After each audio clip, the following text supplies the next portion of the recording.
Welcome to Sophia Coaching Center. Today PGTRB Max Unit 10 Probability Theory தான் பார்க்க போகிறோம். So probability தியரியில் first topic நமக்கு என்ன கொடுத்துருக்காங்க அப்படின்னா sample space. So sample space is a set of all possible outcomes of a random experiment. நம்ம செய்கிற அந்த ரேண்டம் எக்ஸ்பெரிமெண்ட்டில் உள்ள பாசிபிள் அவுட்கம்ஸை தான் நம்ம என்ன சொல்கிறோம் அப்படின்னா சாம்பிள் ஸ்பேஸ் அப்படின்னு சொல்லுவோம். இது எப்போதும் ஜென்ரலாக கேபிட்டல் எஸ் அப்படின்னு டினோட் பண்ணுறோம். நெக்ஸ்ட்டு எக்ஸ்பெரிமெண்ட் அப்படின்னாலே என்ன அப்படின்னா an experiment is defined as a process for which it is the result is well defined அப்படிங்கிறது ஆல்ரெடி நம்ம படித்தது தான். ஸோ ஒரு விஷயத்தை வந்து என்ன அப்படின்னா ஒரு பியூட்டிஃபுல் ஃப்ளார் அப்படின்னா வந்து எது வந்து பியூட்டிஃபுல் அப்படிங்கிறத வந்து நம்மளால் டிஃபைன் பண்ண முடியாது இல்லையா. அதே வந்து ஒரு கிளாஸில் வந்து 50 above 50க்கு மேலே எவ்வளோ ஸ்டூடெண்ட்ஸ் வந்து மார்க் எடுத்திருக்காங்க அதெல்லாம் வந்து வெல் டிஃபைன்டு. அது மாதிரி டேட்டாவெலாம் நம்மளால் என்ன பண்ண முடியும் அப்படின்னா எக்ஸ்பெரிமெண்ட்டில் யூஸ் பண்ணிக்க முடியும். பட் பியூட்டிஃபுல் இந்த மாதிரி அப்ஜெக்டிவ் வேர்ட்ஸ் வந்துச்சு அப்படின்னா அது வந்து கிடையாது அப்படின்னா வெல் டிஃபைண்டாக இருக்காது. ஸோ எப்போதுமே வந்து எக்ஸ்பெரிமெண்ட்டுக்கு நமக்கு என்ன யூஸ் பண்ணணும், வெல் டிஃபைண்டாக இருக்கணும். ரிசல்ட் வந்து வெல் டிஃபைண்டாக இருந்தால் தான் நம்ம வந்து என்ன அந்த எக்ஸ்பெரிமெண்ட்லேருந்து ரிசல்ட் வந்து ஃபைண்ட் அவுட் பண்ண முடியும். அதே ரேண்டம் எக்ஸ்பெரிமெண்ட் அப்படின்னா a random experiment is an experiment whose all possible outcomes are known. அதில் வந்து என்னென்ன பாசிபிள் அவுட்கம்ஸ் வந்து நம்ம கிடைக்கும் அப்படிங்கிறது நமக்கு தெரியும்.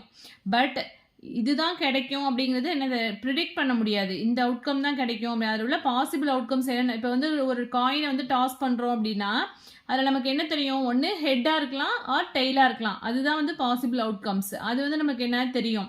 பட் ஹெட்டு தான் விழும் அப்படிங்கிறது நமக்கு தெரியாது. ஆர் டெய்ல் தான். இப்போ வந்து நம்ம டாஸ் பண்ணும்போது நமக்கு டெய்ல் தான் விழும் அப்படிங்கிறது நம்மளால என்ன பண்ண முடியாது, ப்ரெடிக்ட் பண்ண முடியாது இல்லையா. அதை தான் சொல்லியிருக்காங்க. ஸோ அதான் வந்து ரேண்டம் எக்ஸ்பெரிமெண்ட்டு. ஸோ ரேண்டம் எக்ஸ்பெரிமெண்ட்டுக்குள்ளே எக்ஸாம்பிள் தான் வந்து rolling a dice and tossing a coin and selecting a card from a pack of 52 cards. So 52 cards அப்படிங்கும்போது இதுக்கு தனியாகவே நான் ஒரு வீடியோ போட்டிருக்கேன். கார்ட்ஸில் வந்து என்னென்னலாம் இருக்கும், 4 டைப்ஸ் ஆஃப் கார்ட்ஸ் இருக்கும் அண்ட் ரெட் கார்ட்ஸ் எத்தனை இருக்கும், பிளாக் கார்ட்ஸ் எத்தனை இருக்கும், அதெல்லாம் வந்து டீட்டெயிலாக ஒரு வீடியோ போட்டிருக்கேன். ஸோ நம்ம இன்றைக்கி இதை ரிலேட்டடாக ஒன்றும் சம் போடலை. ஸோ அந்த வீடியோவும் பார்த்து வச்சுக்கோங்க.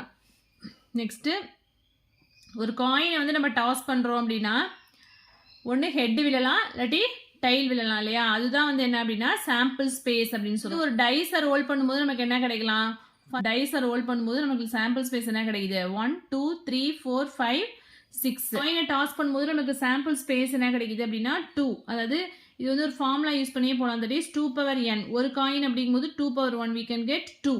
அதே 2 காயினை டாஸ் பண்ணோம் அப்படின்னா நமக்கு என்ன கிடைக்கும் அப்படின்னா 2 power 2 4 கிடைக்கும். That is when we toss 2 coins அப்படின்னா ஃபர்ஸ்ட் காயினில் ஹெச் இருக்கலாம், செகண்ட் காயின்லையும் ஹெட் இருக்கலாம், அண்ட் ஃபர்ஸ்ட் காயினில் ஹெட் செகண்ட் காயினில் டெய்ல், அண்ட் ஃபர்ஸ்ட் காயினில் டெய்ல் செகண்ட் காயினில் ஹெட் இருக்கலாம், 2 காயின்ஸ்லேயுமே வந்து டெய்ல் இருக்கலாம். ஸோ இதுதான் வந்து என்ன அப்படின்னா 2 காயினை டாஸ் பண்ணும்போது நம்மளுக்கு சாம்பிள் ஸ்பேஸ் கிடைக்கும். ஸோ இது ஃபார்முலா 2 power n அப்படிங்கும்போது n பதிலாக என்ன 2 coins are 2 squared 4. Sample space வந்து நமக்கு என்ன கிடைச்சிருக்கு 4. அதே மாதிரி 3 coins அப்படிங்கும்போது 2 power 3 we can get 8. Sample space வந்து என்ன அப்படின்னா 8 கிடைக்கும். சேம் அதே மாதிரி தான் ஒரு டைஸை ரோல் பண்ணும்போது நமக்கு என்ன கிடைக்குது 6 power 1 we can get 6. Sample space வந்து 6. அதே 2 டைஸ் அப்படிங்கும்போது 6 squared we can get 36 கிடைக்கும். That is 1,1 1,2 up to 1,6 and 2,1 2,6 3,1 to 3,6 4,1 to 4,6 5,1 to 5,6 and 6,1 to 6,6. டோட்டலாக வந்து 36 அவுட்கம்ஸ் வந்து நமக்கு கிடைக்கும். அதுதான் வந்து என்ன அப்படின்னா 2 டைஸை வந்து ரோல் பண்ணும்போது கிடைக்கிற சாம்பிள் ஸ்பேஸ். ஓகேவா. நெக்ஸ்ட் வந்து ஈவெண்ட்னா என்ன அப்படின்னா random experiment each possible outcome is called and event. என்னென்ன பாசிபிள் அவுட்கம்ஸ் இருக்கோ அதை தான் வந்து நம்ம என்ன சொல்றோம் அப்படின்னா ஈவெண்ட் அப்படின்னு சொல்றோம். இப்போ வந்து ஒரு காயினை டாஸ் பண்ணும்போது ஹெட் கிடைக்குதா அது ஒரு ஈவெண்ட், டெய்ல் கிடைச்சிச்சுன்னா அது ஒரு ஈவெண்ட். ஸோ அதில் கிடைக்கிற பாசிபிள் அவுட்கம்ஸை தான் வந்து ஈவெண்ட் அப்படின்னு சொல்றோம். நெக்ஸ்ட் வந்து equally likely events. Equally likely ஈவெண்ட்ஸ்னா என்ன அப்படின்னா 2 or more events are said to be equally likely if each one of them has an equal chance of occurring. இப்போ வந்து ஒரு காயினை வந்து நம்ம டாஸ் பண்ணும்போது ஒன்று ஹெட்டும் விழலாம் டெய்லும் விழலாம். ஸோ ரெண்டுக்குமே வந்து என்ன அப்படின்னா சான்சஸ் இருக்கு இல்லையா. ஸோ ஈக்குவல் சான்ஸ் இருக்குது ரெண்டுக்குமே. ஸோ ஹெட்டு மட்டும்தான் விழும் டெய்ல் விழாது அப்படின்லாம் சொல்ல முடியாது. ஸோ ரெண்டுக்குமே சான்சஸ் இருக்கிறதுனால அதுதான் வந்து என்ன சொல்கிறோம் அப்படின்னா equally likely events. Head and ஒரு காயினை டாஸ் பண்ணும்போது ஹெட் அண்ட் டைல் ரெண்டுமே வந்து என்ன ஈக்குவலி லைக்லி ஈவெண்ட்ஸ் அப்படின்னு சொல்கிறோம். நெக்ஸ்ட் வந்து செட்டைன் ஈவெண்ட் வந்து நம்ம என்ன சொல்லுவோம் அப்படின்னா ஷியோர் ஈவெண்ட் அப்படின்னு கூட சொல்லலாம். ஸோ ஷியோர் ஈவெண்ட்டோட ப்ராபபிலிட்டி என்ன அப்படின்னா P of S equal to 1. ஷியோராக வந்து இந்த ஈவெண்ட் வந்து நடக்கும் அப்படின்னு சொன்னோம்னா அதுதான் வந்து என்ன சொல்லுவோம் அப்படின்னா certain event or sure event அப்படின்னு சொல்லுவோம். எப்போதுமே ப்ராபபிலிட்டியோட லிமிட் வந்து எப்படி இருக்கும் அப்படின்னா 0லேருந்து 1 தான் இருக்கும். That is 0 less than or equal to p less than or equal to 1 அப்படின்னு சொல்லுவோம். ஸோ ஒரு ஈவெண்ட் வந்து கண்டிப்பாக நடக்கும், ஷியோராக நடக்கும் அப்படின்னு சொன்னால் அதுதான் வந்து sure event or certain event அப்படின்னு சொல்லுவோம். அது ஸோ ப்ராபபிலிட்டி வந்து வேல்யூ வந்து என்ன அப்படின்னா p of s equal to 1 அப்படின்னு சொல்லுவோம். அதே வந்து ஒரு ஈவெண்ட் வந்து கண்டிப்பாக நடக்காது அப்படின்னா அது வந்து இம்பாசிபிள் ஈவெண்ட் அப்படின்னு சொல்லுவோம். ஸோ அதை வந்து 5 அப்படின்னு டினோட் பண்ணுவோம். இது பார்க்கலாம். நெக்ஸ்ட் வந்து mutually exclusive events. 2 or more events are said to be mutually exclusive if they don't have common sample points. டைஸை வந்து நம்ம ரோல் பண்ணுறோம். ஒரு டைஸை ரோல் பண்ணும்போது அதில் வந்து odd numbers and even numbers ரெண்டுமே வந்து என்ன ஆட் நம்பர்ஸ் கிடைக்கிறதுக்கான ப்ராபபிலிட்டி அண்ட் ஈவன் நம்பர் கிடைக்கிறதுக்கான ப்ராபபிலிட்டி ரெண்டுமே வந்து என்ன அப்படின்னு சொன்னாக்கா மியூச்சுவலி எக்ஸ்க்ளூசிவாக இருக்கும். சரியா? ஸோ ஆட் நம்பர்ஸ் அப்படிங்கும்போது அதில் வந்து தனியாக இருக்கும். இப்போ ஏன்னு எடுத்துட்டோம், ஆட் நம்பர்ஸ்லாம் ஏல எடுத்துக்கிறோம். பிங்கிறது வந்து ஈவன் நம்பர்ஸ் கிடைக்கிறதுக்கான ப்ராபபிலிட்டி ஈவெண்ட்னு எடுத்துட்டோம் அப்படின்னா இது ரெண்டுமே வந்து என்ன மியூச்சுவலி எக்ஸ்க்ளூசிவ். அதாவது ரெண்டுக்கும் காமனாக வந்து என்ன இருக்காது, எலமெண்ட்ஸ் இருக்காது. இன்டர்செக்ஷன் போட்டோம் அப்படின்னா எம்டி தான் கிடைக்கும். ஓகே, நெக்ஸ்ட் வந்து எக்ஸாக்ஸ்டிவ் ஈவெண்ட். ஸோ இதுக்கெல்லாம் எக்ஸாம்பிள்ஸ் நான் போட்டு காமிப்பேன். ஸோ அது போடும்போது இன்னும் கிளியராக உங்களுக்கு அண்டர்ஸ்டாண்ட் ஆகும். நெக்ஸ்ட் வந்து exhaustive events. The collection of events whose union is the whole sample space are called exhaustive events. இந்த ஈவெண்ட்ஸ் எல்லாத்தையுமே வந்து நம்ம கலெக்ட் பண்ணி யூனியன் போட்டோம் அப்படின்னா நமக்கு இந்த சாம்பிள் ஸ்பேஸ் கிடைச்சிருச்சு அப்படின்னா அதுதான் வந்து என்ன சொல்றோம் அப்படின்னா எக்ஸாஸ்டிவ் ஈவெண்ட்ஸ். ஒரு காயினை வந்து 2 times வந்து டாஸ் பண்ணும்போது நமக்கு வந்து ப்ராபபிலிட்டி இதுதான் இருக்கும். ஸோ நம்மளுக்கு என்ன ஸ்டேட்மெண்ட் என்ன அப்படின்னா 2 head கிடைக்கிறதுக்கான ப்ராபபிலிட்டி, எக்ஸாக்ட்லி 1 head அப்படிங்கும்போது இது ரெண்டும் வந்துடும். அண்ட் தென் ஹெட் இல்லாமல் இருக்கிறதுக்கான ப்ராபபிலிட்டி, நோ ஹெட் அப்படிங்கும்போது இது எல்லாமே வந்துடும். 1 இந்த 2 வந்துடும். இது எல்லாத்தையும் யூனியன் பண்ணோம் அப்படின்னா நமக்கு என்ன ஹோல் சாம்பிள் ஸ்பேஸ் கிடைச்சிருது இல்லையா? அதுதான் வந்து என்ன சொல்றோம் அப்படின்னா எக்ஸாஸ்டிவ் ஈவெண்ட். நெக்ஸ்ட் வந்து காம்ப்ளிமெண்ட்ரி ஈவெண்ட். காம்ப்ளிமெண்ட்ரி ஈவெண்ட் எல்லாருக்குமே தெரிஞ்சிருக்கும். இப்போ வந்து ஒரு சாம்பிள் ஸ்பேஸ்லேருந்து ஏங்கிற ஒரு ஈவெண்ட் எடுக்கிறோம் அப்படின்னா ஏ டேஷ் அப்படிங்கிறது தான் வந்து என்ன பேசுறாங்க காம்ப்ளிமெண்ட்ரி ஈவெண்ட் வந்து எப்படி டினோட் பண்ணுவோம் அப்படின்னா ஏ டேஷ் அப்படின்னு சொல்லலாம், இல்லாட்டி ஏ காம்ப்ளிமெண்ட் இந்த சிம்பிள் யூஸ் பண்ணலாம், இல்லாட்டி ஏ பார் இது மாதிரி கூட யூஸ் பண்ணலாம். The complement of a event A is the event representing collection of sample points not in A.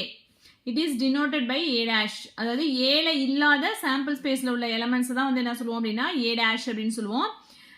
அந்த ஈவெண்ட் ஏவையும் அதோட காம்ப்ளிமெண்ட்டையும் நம்ம என்ன சொல்லலாம் மியூச்சுவலி எக்ஸ்க்ளூசிவாகவும் இருக்கும் அண்ட் எக்ஸாஸ்டிவாகவும் இருக்கும். ஏன் ஏக்கும் ஏ டேஷ்க்கும் காமனாக எலமெண்ட்ஸ் இருக்காது. அப்போ ஏ இன்டர்செக்ஷன் ஏ டேஷ் போட்டோம்னா நமக்கு என்ன கிடைக்கும், கண்டிப்பாக எம்டி செட் தான் கிடைக்கும். எம்டி செட் கிடைச்சிச்சுன்னா அது என்ன சொல்லுவோம் மியூச்சுவலி எக்ஸ்க்ளூசிவ். அதே மாதிரி ஏ யூனியன் ஏ டேஷ் போட்டோம் அப்படின்னா நமக்கு என்ன கிடைச்சிரும் ஹோல் சாம்பிள் ஸ்பேஸ் கிடைச்சிரும். ஸோ அதனால எக்ஸாஸ்டிவ் ஈவெண்ட்ஸ்னு சொல்கிறோம். ஓகேவா? காம்ப்ளிமெண்ட்ரி ஈவெண்ட்டை வந்து என்ன சொல்கிறோம்னா மியூச்சுவலி எக்ஸ்க்ளூசிவாகவும் இருக்கும் எக்ஸாஸ்டிவாகவும் இருக்கும். இது வந்து ட்ரையல். ட்ரையல் அப்படின்னா வந்து performing and experiment once it is called a trial. So ஒரு காயினை வந்து அகைன் அகைன் டாஸ் பண்ணிகிட்டே இருந்தோம் அப்படின்னா ஒவ்வொரு டாஸிங்குமே நம்ம என்ன சொல்கிறோம் அப்படின்னா ஒரு ட்ரையல் அப்படின்னு சொல்லுவோம். S is called sure event. And ஃபைங்கிறது என்ன அப்படின்னு சொன்னாக்கா இம்பாசிபிள் ஈவெண்ட். இந்த ஈவெண்ட் வந்து கண்டிப்பாக நடக்காது அப்படிங்கிறத வந்து நம்ம எப்படி டினோட் பண்ணுறோம் அப்படின்னா எம்டி செட் 5 அப்படின்னு டினோட் பண்ணுறோம். ஸோ இது எல்லாமே வந்து பேசிக் தான் நம்ம பார்த்துருக்கோம். ப்ராபபிலிட்டியோட லிமிட் வந்து எப்படி இருக்கும் அப்படின்னா 0 less than or equal to p of a less than or equal to 1. 0 to 1 தான் இருக்கும். அதே ஷியோர் ஈவெண்ட்டோட ப்ராபபிலிட்டி வந்து என்ன அப்படின்னா p of s equal to 1. Impossible event அப்படின்னா p of y equal to 0. Complement event அதாவது a complement or a bar or a டேஷ்னு சொல்லலாம். p of a bar வந்து எப்படி எழுதலாம் அப்படின்னா 1 minus p of a. p of a வந்து எதெல்லாம் சாட்டிஸ்ஃபை பண்ணுது பாருங்க. p of a always greater or equal to 0. P of S ஓட வேல்யூ வந்து என்ன அப்படின்னா 1. If A1, A2 and so on Aனா வந்து மியூச்சுவலி எக்ஸ்க்ளூசிவாக இருந்தது அப்படின்னா P of A1 union A2 union and so on union AN வந்து எப்படி எழுதலாம் செப்பரேட் பண்ணி P of A1 that is summation P of AI அது மாதிரி எழுதலாம். அதுதான் கீழே கொடுத்துருக்காங்க. P of union AI equal to summation P of AI. இதுவுமே வெரி வெரி இம்பார்ட்டன்ட் தான். இது கூட கேட்கலாம்.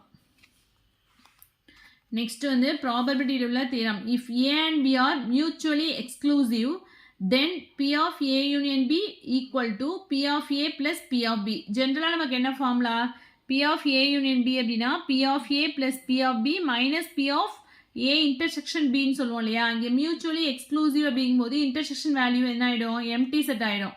ஸோ அதனால மியூச்சுவலி எக்ஸ்க்ளூசிவ்ங்கிற வேர்டு வந்துருச்சுன்னா இந்த ஃபார்முலா எப்படி ஆகிடும்? பி ஆஃப் ஏ யூனியன் பிங்கிறது P of A plus P of B. So இதுவும் இம்பார்ட்டன்ட் தான்.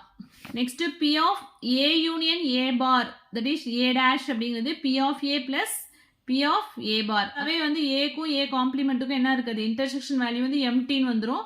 ஸோ இங்கே இந்த டேர்ம் வராது. Minus P of A intersection A பார்ங்கிறது எம்டி செட், அதனால இங்கே வராது அந்த டேர்ம்.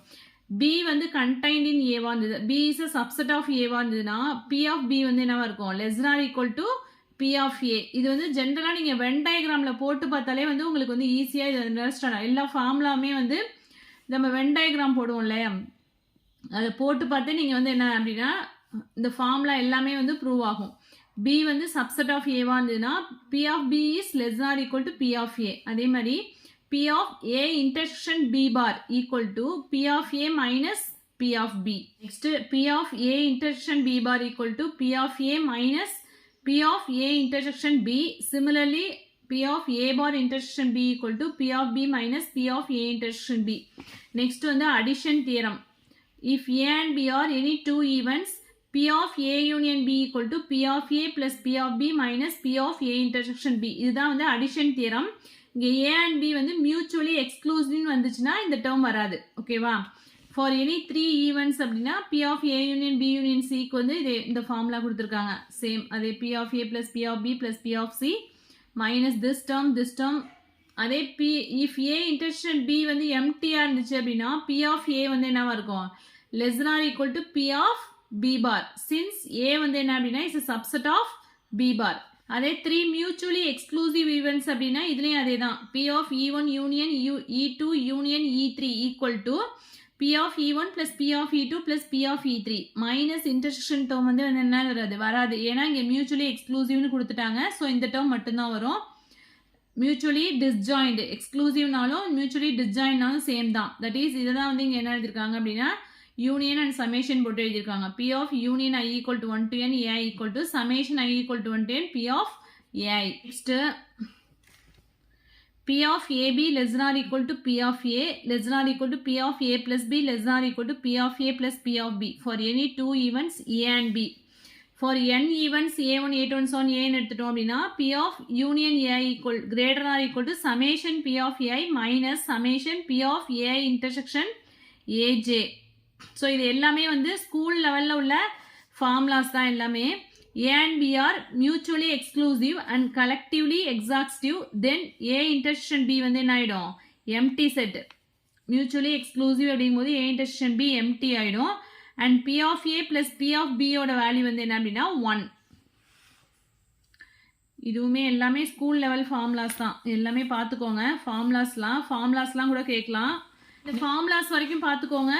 நெக்ஸ்ட் வீடியோவில் வந்து இண்டிபெண்டன்ட் ஈவெண்ட்ஸ் அண்ட் தென் இது ரிலேட்டடாக உள்ள சம்ஸ்லாம் போடலாம். ஒரு காயினை டாஸ் பண்ணும்போது நமக்கு வந்து என்னென்ன அவுட்கம்ஸ் இருக்குது அதெல்லாம் வந்து நெக்ஸ்ட் வீடியோவில் பார்க்கலாம், டீட்டெயிலாக பார்க்கலாம். அதுக்குள்ள எக்ஸாம்பிள்ஸ்லாம் வந்து 1 காயின் டாஸ் பண்ணும்போது அண்ட் 2 காயின்ஸ் 3 காயின்ஸ்க்கு வந்து இதெல்லாம் வரும். அண்ட் டைஸில் வந்து 1 டைஸ் அண்ட் 2 டைஸ் அதுக்குள்ள எலாபரேட்டாக வந்து நெக்ஸ்ட் வீடியோவில் பார்க்கலாம். எதுவும் டவுட்ஸ் இருந்தது அப்படின்னா கமெண்ட் செக்ஷனில் கமெண்ட் பண்ணுங்கள். வீடியோ பிடிச்சினா லைக் பண்ணுங்கள், ஷேர் பண்ணுங்கள், சப்ஸ்கிரைப் பண்ணுங்கள்.